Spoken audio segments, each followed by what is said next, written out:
Ya. Ya, chiquillos. En sí, el día de ayer quedamos en esta sección, el tema de la silicosis.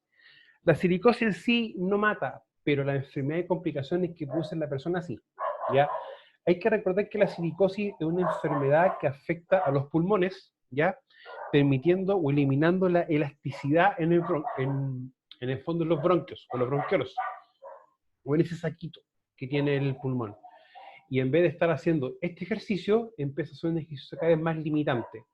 Y lo que va produciendo es que todos los gases o los elementos de desecho queden en el cuerpo y empieza a generar otras condiciones más en la persona. Ahora, complicaciones de salud en las personas que tienen silicosis, vamos a tener tres principales: tuberculosis, cáncer pulmonar, ¿ya? Y enfermedades varias. Ahora, en sí la silicosis como enfermedad tiene un tema. Se considera un cáncer, ¿ya? O sea, la persona que contrajo una silicosis, producto de su trabajo en una cantidad X de años, ese efecto que produce en su cuerpo en sí es una silicosis. Y esa silicosis es un cáncer. Ahora, el remedio para la silicosis como tal no existe. O sea, quizás se pudiera un trasplante de pulmón, pero en sí, como un tratamiento médico que a la persona se lo dan y esta se mejora progresivamente, no existe. Lo que sí van a hacer o van a ver en cierto aspecto como medidas paliativas, ¿ya? En el sentido de que se le va a dar oxígeno, terapia y algún medicamento en sí que ayude a que la condición de él no sea tan mala. O sea, hay un tema con esos chiquillos, ¿ya? Ahora, tuberculosis, 3 veces mayor probabilidad de contraer una persona sana que con silicosis, o una persona expuesta, ¿ya? Lamentablemente, la gente que trabaja en minería, y específicamente en lugares donde puede existir o existe minerales de cobre, que puede tener como un mineral accesorio sílice, va no solamente a desarrollar una silicosis más fácil, si fuma más fácil todavía, sino que su organismo va a exponer a su organismo a que pueda generar otras enfermedades más, ¿ya? Y varias más, chiquillos. Por ejemplo, acá tenemos la enfermedad pulmonar obstructiva crónica, o la famosa EPOC, ¿ya? Que es también muy similar al asma que tienen los chiquititos, por ejemplo, ¿ya? Mayor capacidad de enfermedad autoinmune y renal crónica, ¿ya? Y, o sea, si nos damos cuenta, chiquillos, el trabajo o el estar exponiéndose a este tipo de condiciones tampoco es como la gran... A ver, el cuerpo humano se desgasta mucho, entonces hay que tener ese en cuenta. Ahora, si ustedes recuerdan un concepto en higiene industrial 1, que era el tiempo de exposición. Cuando, por ejemplo, estamos trabajando con ciertas sustancias químicas, o la jornada de trabajo, más simple todavía. Nosotros trabajamos 9 horas en el día. Si se dan cuenta, la relación de trabajo es 1 a 2 de descanso. O sea, en esas 16, 17, 15 horas de descanso, el cuerpo empieza a trabajar y a hacer autorreparación, ¿ya? El dilema con la gente que tiene alta exposición es que muchas veces la exposición es tan alta de que el cuerpo no puede hacer esa labor, ¿ya? No se puede autorreparar.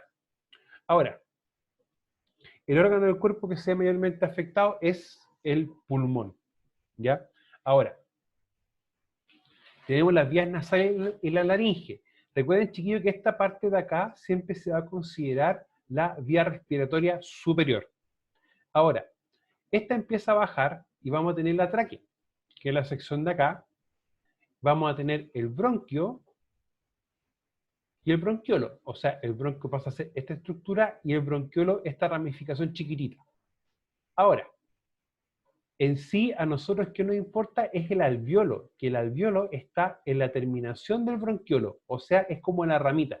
Es como si uno empezase a ver un racimo de uvas, ¿ya? ¿Por qué es importante esto el alveolo? Porque el alveolo está conectado, está cubierto con una serie de venitas o una serie de capilares, en lo cual empieza a hacer intercambio gaseoso. O sea, entra oxígeno y va saliendo elementos producto de ¿cómo se llama? Producto de los mismos procesos del cuerpo humano. Pero resulta que la sílice llega y empieza a acomodarse en estas zonas que están acá. Mire, les voy a mostrar una radiografía de tórax para que ustedes vean cómo queda el cuerpo cuando empieza a tener silicosis. Ya. Estos, chiquillos, es una radiografía normal de una persona.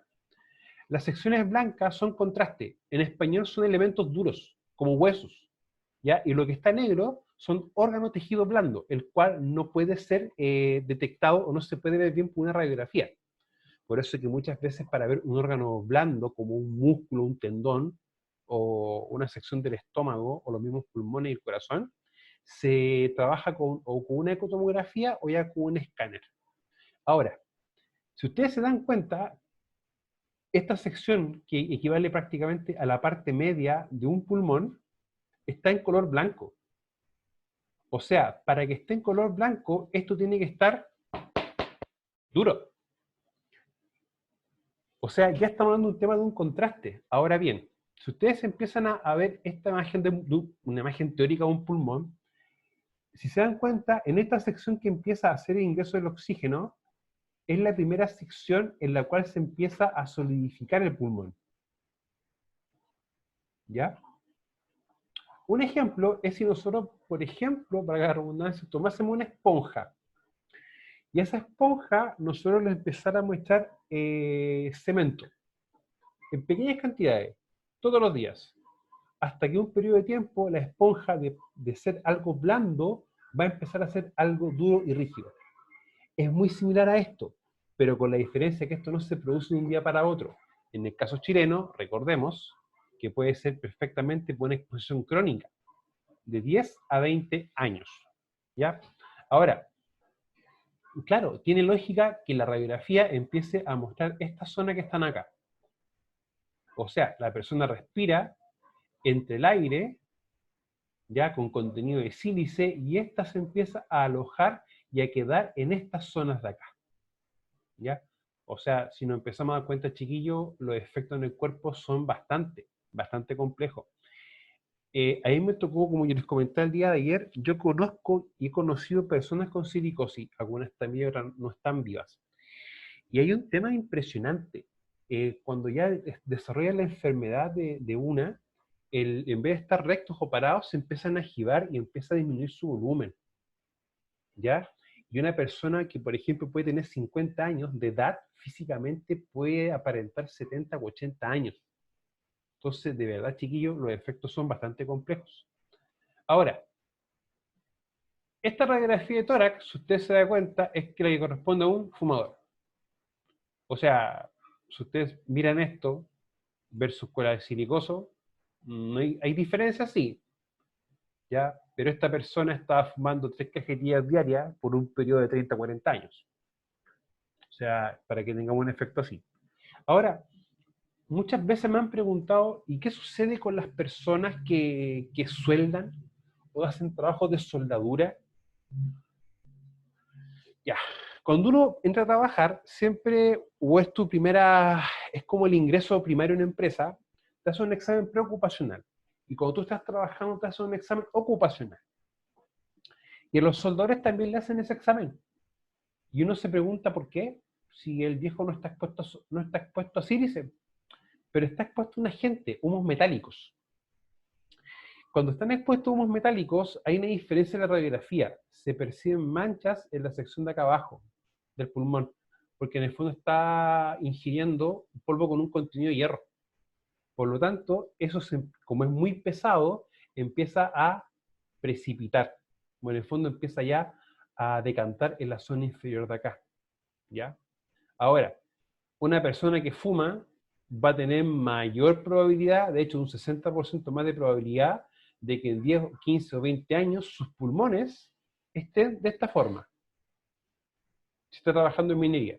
O sea, yo no soy quien para decir que no fume, yo fumo mucho tiempo. ¿Ya? Pero cuando uno está en la pega, hay veces que uno tiene que controlar ciertas condiciones. ¿Ya? El fumar, chiquillos, se puede considerar como una determinante de la salud, ¿ya? Cuando ustedes tengan el curso de medicina del trabajo, ahí se ve una parte específica que son los determinantes de salud.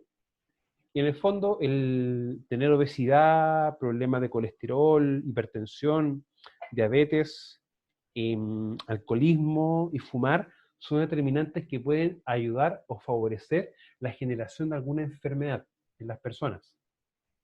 Ahora, las medidas de control, chiquillos, si ustedes se dan cuenta, en la práctica se empiezan a aplicar al igual que las medidas de control, al igual que una jerarquía, ¿ya? Pero acá va a haber una diferencia. La sílice en sí, a ver, cuando yo tengo ruido, tengo Prexor, perfecto. Tengo una fuente emisora de ruido, como por ejemplo algo así, y uno que haría en primera instancia, perfecto, le colocamos una protección, o vemos cuál es la dirección donde se genera el sonido, y vamos colocando ciertas placas o ciertas pantallas que entiendan a absorber. Pero muchas veces con la sílice no es tan sencillo, ¿ya? Imaginemos un caso bien puntual. Estamos preparando mezcla en un huevito, en un mezclador. Y resulta de que eso, mientras tú estés echando la arena, echando el cemento, al principio empieza a echar el agua, empieza a girar, empieza a producir la mezcla en sí, genera ruido. Por lo tanto, en ese aspecto, tú no puedes colocar una pantalla o una placa, porque tiene que estar ahí mismo. ¿Qué usas el EPP? Pero en ese aspecto tú tampoco puedes colocarle una campana de extracción, un sistema de extracción de gases, para que capte todo el polvo, porque no da un tamaño, y más al aire libre. Y en ese aspecto, ¿qué se tiene que hacer con la persona? Trabajar directamente en ella, o trabajar directamente en el individuo. Y no se olviden que se trabaja en este aspecto con el famoso elemento de protección personal, que es un respirador. Nunca olvidar, si estoy expuesto a sílice, basta que yo utilice un respirador con este tipo de filtros, con un P100, ¿ya? Que el filtro rojo, bueno, en realidad no es un rojo, es como una especie de rosado, ¿ya? Que este es el filtro específico, ¿ya? Recuerden, los filtros pueden ser para un solo tipo de agente o pueden ser para elementos combinados, ¿ya? Como el que está acá, pues si ustedes se percatan, va a tener dos colores. El color rojo, que indica que es para polvos, y el amarillo, que es para gases. Ahora, cuando empezamos a ver las medidas de control, tenemos el individuo, que es el uso del EPP, ¿ya? Y aparte del uso del EPP, yo siempre llamo, y que es una pega un poco compleja a veces, es el tema de poder inculcar una cultura de la higiene personal en los trabajadores, ¿ya? No nos olvidemos que por un acto involuntario uno se lleva las manos a la cara aproximadamente 150 veces en el día, ¿ya? Entonces, el lavado de manos, entre otras buenas prácticas. Ahora, en el medio que es humectar el área, o sea, en el fondo, si estamos en el caso de una constructora y está preparándose mezcla, poder mojar por los contornos, ¿ya? Si estamos trabajando en un espacio cerrado, por ejemplo, colocar un sistema de extracción, porque tenemos un espacio fijo, o sea, un espacio no fijo en sí, es un volumen específico, que se puede hacer fácilmente el cálculo. Y también tenemos en la fuente que es humectación de la perforación, por ejemplo, o medir bien el área de oxígeno, o sea, medición de oxígeno. Recuerden que si estamos en presencia de un porcentaje menor al 18%, yo no puedo hacer ingreso al área y tampoco puedo utilizar mi elemento de protección personal. Hay un estudio que revela que hay un rango, pero bajo el 15% de oxígeno en el ambiente, el EPP no funciona, ¿ya? Y uno se da cuenta de eso, en el sentido de que cuesta demasiado respirar y el dolor de cabeza es bastante.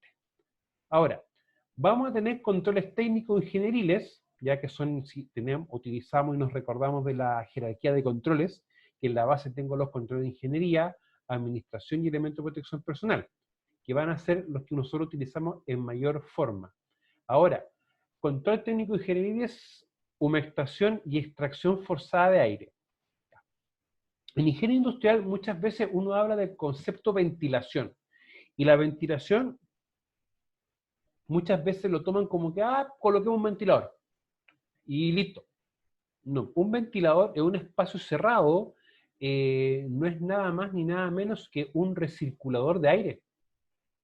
pero circula el aire en la habitación. Y nosotros, ¿qué necesitamos muchas veces? Es inyectar una porción de aire limpio y sacar una porción de aire sucio, ¿ya? O si tenemos algún sistema de filtrado de aire, que en el fondo ingrese el aire en el aparato o equipo que es las partículas contaminantes y después salga aire limpio, ¿ya? ¿Eso se puede calcular? Sí, se puede calcular, ¿ya? Uno necesita básicamente la dimensión o el área de un espacio físico, primero. Segundo, para determinar el volumen.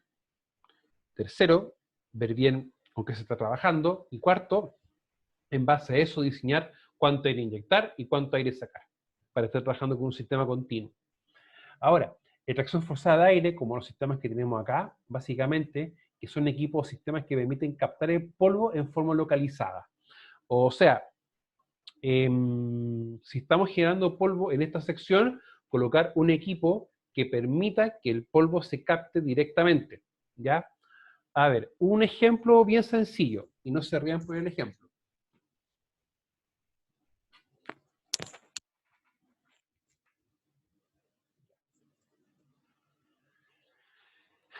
Imaginémonos que era un trabajador, ¿ya? Un trabajador un poco grande, ¿ya? Ahora, si él, por ejemplo, estuviese trabajando en esta sección y acá se empieza a generar sílice, lo más probable es que esta haga esta dirección, acá. Por lo tanto, si yo quiero trabajar un sistema de extracción de aire, ¿qué es lo que yo debiese hacer? Ah, si está generando acá, colocar una extracción a esta altura, cosa de que el polvo no haga esto, haga esto. ¿Ya? O sea, permitir que cuando circule lo haga en sentido contrario. Otra forma que se pudiese hacer es colocar una especie de placa, ¿ya? Permitir que solamente ingresen las manos y poder trabajar sin contacto con el área, que en el fondo son barreras de ingeniería. Lo que es la captación de polvos en sí no es algo complejo, es algo bien sencillo y bien simple, ¿ya? No es nada difícil. Ahora, tenemos los otros controles, que son los administrativos, que son las buenas prácticas de trabajo y higiene personal, ¿ya? Educación, entrenamiento, comunicación, las señalizaciones, como por ejemplo, utilice su elemento de protección respiratoria. Ahora, el, el famoso EPP, elemento de protección personal, con el famoso respirador. Si ustedes se dan cuenta, acá vamos a tener una diferencia bien brutal, pero brutal ya a nivel Dios. Esto tiene un grado de protección 10, esto un grado de protección 50. O sea, esto protege a una persona en un nivel 10 y esto un nivel 50. O sea que este respirador es equivalente como que la persona tuviese 5 respiradores por manera simultánea. Y es por un solo motivo, chiquillos. Es por esto, es por la fijación. Si ustedes se dan cuenta, la fijación es puntual. Y esto permite, y el tipo de arnés que tiene, permite de que ante cualquier tipo de movimiento, esto se pueda soltar. ¿Ya? Puede pasar eso.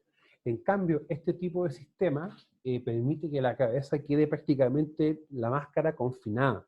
¿Ya? Ahora, claro, esto es un elemento de protección personal, pero sin embargo, utilizar full face en espacios o lugares no adecuados, más que generar un tema de seguridad, puede producir un riesgo de accidentes para la persona. Porque recuerden que esto te va a limitar la visión. Si tú utilizas tu respirador, solamente se afecta esta sección de acá. Por lo tanto, tu ángulo de visión va a ser esto. Tienes prácticamente un ángulo de visión que es esto. En cambio, la full face te limita la visión. O sea, no tienes visión periférica. Por lo tanto, si tú la vas a utilizar, tiene que ser en lugares de tamaño reducido y donde tú sepas que solamente vas a estar tú o un par de personas más. ¿Ya? O sea, ya nos damos cuenta que utilizar un elemento de protección personal para lo que no es, para un contexto distinto del que está pensado, sí puede generar una condición de riesgo al trabajador. Ahora, señales de advertencia en los cuales se estipule esto, zona de trabajo con sílice cristalina. En el fondo tiene que, por el protocolo por Planesi, debe colocarse esto, ¿ya? Por si acaso, para que lo tengamos bien claro. Ahora, por lo tanto, ¿cómo me protejo? Puedo proteger en la fuente donde se origina trabajar en el medio y trabajar en el individuo. Ahora, si ustedes me preguntan, para mí lo más adecuado que sería trabajar lo más que se pueda en la fuente y trabajar en esta sección de acá, fuertemente. Ahora, independiente de que yo pueda tener buenas medidas de control para estos dos ámbitos, siempre promover el elemento de protección personal en el trabajador, ¿ya? Siempre. Y las buenas conductas de higiene. Esos chiquillos, por favor, tiene que ser de esa manera o de esa forma. Ahora, capacitaciones, sí, debe tener capacitación el trabajador. A ver, toda capacitación, recuerden que independiente de lo que sea, tiene que tener dos componentes principales. Una parte teórica y una parte práctica. O sea, tú enseñas, capacitas, ¿ya? Tú después empiezas ya a explicar todos los eventos, por ejemplo, con simulaciones, como yo lo hago con juguetes, ¿ya? Cuando uno hace la capacitación de uso de respiradores, no es tan compleja. O sea, uno le explica cómo es el respirador, por ejemplo, dónde está la válvula de exhalación, ¿ya? Cómo se colocan los filtros, cómo se coloca la máscara y cómo se hacen las distintas pruebas de sellado, ¿ya? Voy a buscar un par de videos y se los voy a dejar para que ustedes puedan ver. Es súper sencillo, chiquillos. Pero una cosa es cuando uno le explica a los trabajadores cómo colocarse el respirador y cómo todo eso. Pero lo más importante es explicarles cómo se lava, ¿ya? En una faena X me tocó ver un caso de que el respirador le colocaba el lisoform y se lo colocaban. Y esos chiquillos lo vi. Y lo vi varias veces. Hasta que un día pesqué todos los lisoform y los dejé encerrados en mi oficina. ¿Ya? El lisoform, chiquillo, es un aerosol. Es un agente químico. Y el lisoform, por sus características químicas, tiene una propiedad que es un agente asfixiante. En español, cuando tú estás trabajando y lo colocas, o limpiando y lo colocas, te va a costar respirar, primero. Segundo, la vía respiratoria se te va a empezar a reducir de tamaño, te va a empezar a picar acá, y no va a empezar a llegar oxígeno a tu cuerpo. Pues es un tipo de, de, de efecto que se produce. Ahora, el empleador tiene responsabilidad, toda la responsabilidad que tiene. O sea, Código del Trabajo lo obliga a implementar todas las medidas de control. Él debe implementar las medidas. Y más encima que le prescriban. Antiguamente las mutuales que decían, oye, ¿sabes qué? Te recomiendo que hagas esto. Con la figura de la prescripción no te recomiendan, lo tienes que hacer. Sí o sí. Y esa prescripción viene con algo de vuelta. Ah, perfecto, yo lo hago porque me están obligando a hacerlo, pero sin embargo yo tengo que devolver. ¿Cómo? Tengo que demostrar los elementos de que yo hice tal evento. ¿Ya? Bueno, informar oportunamente a todos sus trabajadores, ya que esto también debe informarse en lo que es el famoso ODI, en la obligación de informar los riesgos laborales, lo que corresponde al artículo 21 del Decreto Supremo 40, ¿ya? Proporcionar al trabajador todos los elementos de protección personal de manera gratuita, participar en conjunto con el organismo administrador de la ley en todo el proceso establecido por el protocolo. La mutualidad, sea la que sea, no te va a hacer Prexor, no te va a hacer Planesi, no te va a implementar ningún protocolo, te va a hacer un par de etapas que ellos pueden hacer y después te van a asesorar en la implementación de él o los distintos protocolos. ¿Ya? O sea, sáquense eso en la cabeza de que uno llama a la mutual, al IST o a la mutual que uno está adherido y ellos te van a hacer todo. No. Eso, chiquillos, bajo ningún punto de vista. Y se los digo, ya me ha tocado ver colegas que han hecho cartas de reclamo a la mutualidad porque no le han implementado el protocolo. ¿Ya? Y eso no es así. No es eso. Ahora, en primera instancia, tenemos también una evaluación cualitativa, ¿ya? Y es la misma evaluación, una evaluación muy similar a la que nosotros realizamos por Prexor, ¿ya? O sea, tenemos que empezar a ver las cualidades del ambiente de trabajo, o sea, ver el equipo, el material, el ambiente, ¿ya? Y las herramientas, etcétera, que pueden producir fragmentación, o sea que el proceso que haga puede producir o romper algo que salga polvo con contenido de sílice, ¿ya? Ahora, uno más puesto de trabajo con presencia de sílice tiene un tiempo de permanencia en ellos mayor o no al 30% total de la hora de trabajo semanal o de las horas de un ciclo de turno según corresponda. O sea, si una persona trabaja 45 horas a la semana, cuando habla del 30% es un rango entre 2 y 15 horas. Si la persona está expuesta, ya, hay que tomar en cuenta esto. Ahora, cuando empezamos ya a hablar un poco más de los criterios de evaluación cualitativa, dice, aquellos trabajadores que tengan un tiempo de permanencia en lugares con presencia de sílice mayor al 30% total de hora de trabajo semanal o de las horas de un ciclo de turno, según corresponda, se evaluará cuantitativamente dentro de un año contado de la fecha de evaluación cualitativa. Ya. En español, va a la mutualidad, te hace la evaluación cualitativa, pero la misma ley, cuando tú tienes este criterio, le da a la mutualidad un año de plazo como máximo para que vaya a tu empresa y vaya y haga las mediciones. Que de fondo, chiquillos, ¿qué se hace? Se ven cuáles son las áreas donde existe o está la presencia de la gente sílice y al trabajador se le coloca una especie de aparato, una bomba de succión, que luego el filtro se lleva a un pesaje y se determina qué porcentaje de sílice hay presente en el ambiente de trabajo. Y con esto, recién, si ya empieza a tener la etapa cuantitativa. O sea, la quali mayor al 30%, un año máximo para que la mutualidad haga las mediciones en el puesto de trabajo. Ya, o sea, la misma ley también da ese tema. Ahora, tenemos un trabajador expuesto, ¿ya? Expuesto a trabajo que se desempeña en el ambiente de trabajo cuya concentración promedio ponderada, producto monetario personal, que es el examen que recién explicaba, sea igual o superior al 50 del límite ponderado permisible. O sea, si vamos al principio, por ejemplo, basta que la persona, por ejemplo, si tenemos este tipo de sílice, esté expuesto al 0,04%, o sea, a la mitad de esto que me indica acá, vamos a hablar de que la persona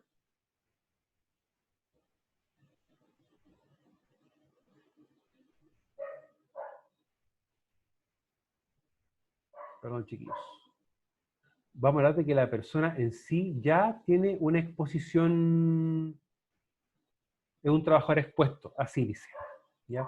Ahora, acá hay una parte que me adelanté. Ya. Tenemos el organismo administrador de la ley. Y si ustedes se dan cuenta, es el que hace efectuar la evaluación cualitativa, si tenemos la presencia de sílice, ¿ya? Pero él empieza a ver un par de cosas. Ahora, lo de la ley, esto lo podemos ver la próxima semana, esta sección de acá. Pero lo que está acá, si ustedes se dan cuenta, no es tan jauja. Tiene que implementar las medidas de control entregadas por el organismo administrador y la Seremi, informar los riesgos laborales, ¿ya? Implementar un sistema de gestión, difundir el protocolo, entregar el equipo, el elemento de protección respiratoria, ¿ya? E informar el resultado de la evaluación ambiental. O sea, si ustedes se dan cuenta, la que hace la mutualidad, te ve las cualidades de tu ambiente de trabajo, mide la etapa cuantitativa y luego entrega un informe, que en el fondo, chiquillos, son 15, 20 páginas. Y después te dice, señor, acá está el informe, vamos a venir en tanto tiempo y usted tiene que tener todo esto lo que está acá. ¿Ya?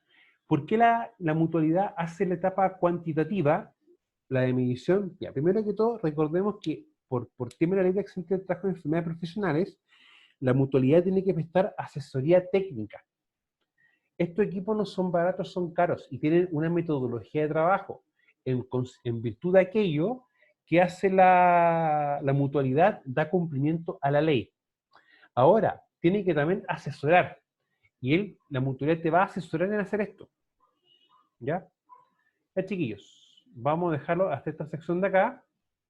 Ya, voy a dejar de compartir y voy a empezar a desbloquear sus micrófonos. Ya, chiquillos, si se dan cuenta, vamos a tener que ver lo que nos queda la próxima semana. ¿Ya?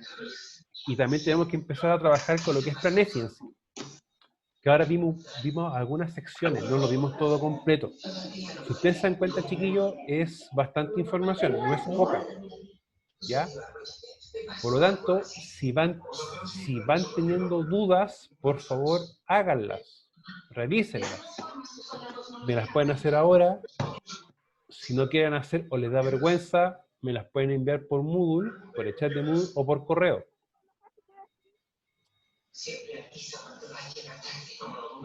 Chiquillos, les pregunto, ¿alguna duda o consulta?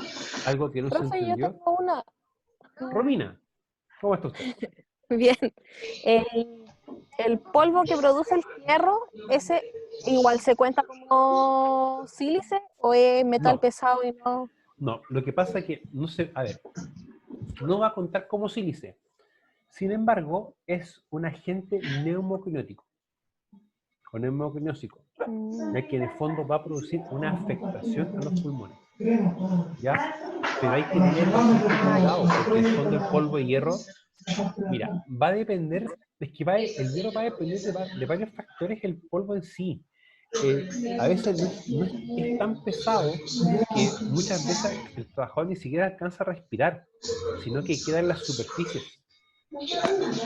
O sea, yo en Coquimbo, la casa de mis papás, la casa de mis papitos, está muy cerca del muelle de embarque de la CMP en Guayacán. Cuando nosotros colgamos la ropa, 1 o 2 veces por semana, lo que tenemos que hacer es pasar un trapito mojado o un algodón con alcohol en todos los tendederos y lo sacamos y está negro. ¿Ya? O uno deja un plato un par de días y el plato está negro. Y es porque el polvo de hierro precipita, porque es más pesado que el aire. En el fondo va a caer. ¿Ya? Pero ojo, lo que no deja que mientras está cayendo y alguien va circulando, uno pueda ingerir. ¿Ya? Sí, le preguntaba porque mi pareja trabaja en Ferronorpo, entonces él llega hasta los poros, llegan negros así con ese fierrillo, po, Sí, con ese pues sí. polvo. Mira, lo ideal en ese aspecto, por ejemplo, es que la ropa de él no la laven junto con la ropa de la casa o con la ropa que usted utiliza, la ropa de trabajo.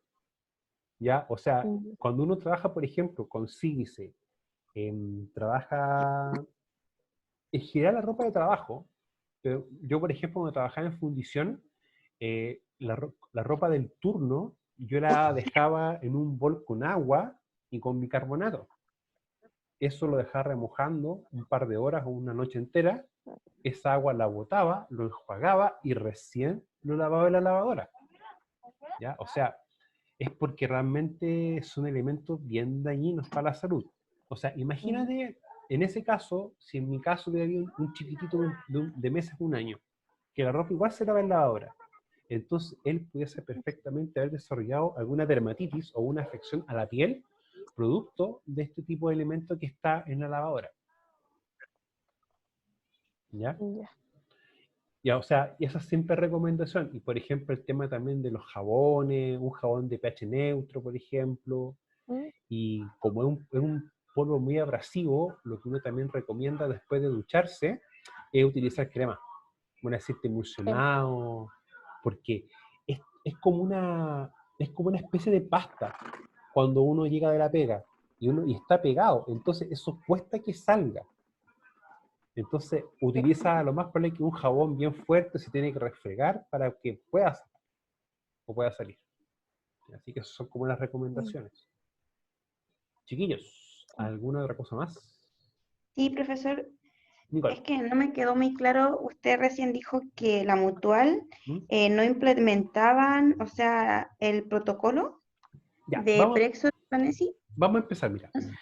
O sea, ellos tienen que ejecutar ciertos elementos del protocolo, que son las mediciones.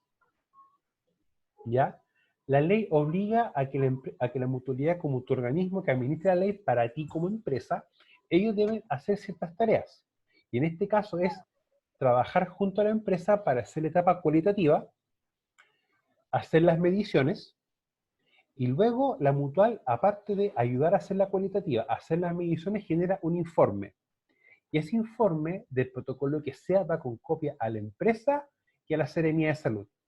Y ese informe trae las famosas recomendaciones. Entonces, ¿qué hace Ya, la ya. mutualidad? Te entrega el informe a ti, empresa, y le dice, señor, acá está el informe con las medidas de control, las recomendaciones, por favor, implementenlas. Y eso lo tiene que hacer el empleador. El empleador. Y si te contratan a ti o a mí como experto en prevención, uno en el fondo tiene que hacerlo en realidad. Y bueno, en la práctica uno trabaja también mucho con los supervisores, uno no trabaja solo, porque de verdad harta pega. No es, miren, O a sea, mí no me... es llegar a implementar el protocolo. No, no, No. no, no, no, no. Miren, yo dejé buscar yo un modelo de, no sé si es Plexoro o Pranesi, pero se los voy a mostrar para que ustedes lo vean. Y de verdad es como, no es tan jauja, tiene bastantes cosas, ¿ya? Tiene bastantes cosas, chiquillos. Y hay ciertos elementos, o sea, nosotros, por ejemplo, podemos ver los temas de seguridad, pero imaginémonos que hay un proceso que genera polvo y uno dice, ya, perfecto, coloquemos un sistema de captación de polvo. Pero resulta que quien conoce el proceso, el supervisor. Entonces tenemos que ver nosotros la factibilidad técnica de hacer eso. Ahora, les puede tocar a ustedes de que la mutualidad les exija una medida de control. Y esa medida de control esté mala. Por lo tanto, muchas veces uno tiene que, al recibir el informe, revisarlo con los supervisores y después llamar a la mutualidad y pedirle que hagan correcciones porque hay medidas de control que de verdad no se pueden hacer. Tú metas esto en la cabeza siempre. Tú no puedes implementar ninguna medida de control en la cual pueda colocar en riesgo la vida del trabajador. Ninguna. Si lo haces, tú como experto en prevención, te puedes ir preso por eso. Te puede ver un tema no civil y en lo penal. ¿Ya? O sea, hay que ser en ese aspecto bien frío y bien realista. ¿Ya? Chiquillos, nos queda menos de un minuto, ¿ya? Entonces nos vemos mañana. Mañana vamos a tener doble sesión. Vamos a trabajar a las 4 y a las 5, ¿ya? Vamos a trabajar primero seguridad y después riesgo. Yo les estoy terminando de subir las presentaciones y además tardan mañana en la mañana les va a subir un documento de la ISO 18000, perdón, de la OCHA, para que empecemos a trabajar ya desde mañana. Ya, chiquillos, cuídense mucho, Ok, que estén muy bien. chao, profe. Chao. Nicole, el Profesor, correo no se olvide. no, se lo envió al tiro, Ya. profesor. Chao, gracias. Chao, chao. Chao. Chao. Chao, chao.